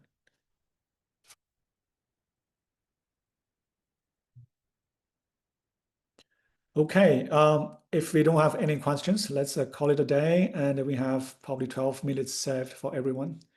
And it's a very condensed short course. I promise, if I do this again, I'll probably slow down a bit more and in the process. But I do want everyone just to, if you got a computer that has a GPU on it, NVIDIA GPU on it, try all the examples and try to type in yourself, just to feel it. It's pretty good to use. This is a very, very decent package. If you went through the detailed instructions, tutorials, and materials on CUDA, you'll really appreciate how much effort they put into CuPy to make the programmer's life easier, right?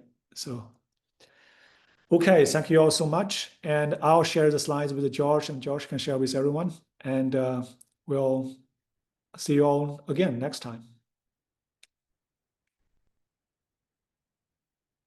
Bye-bye.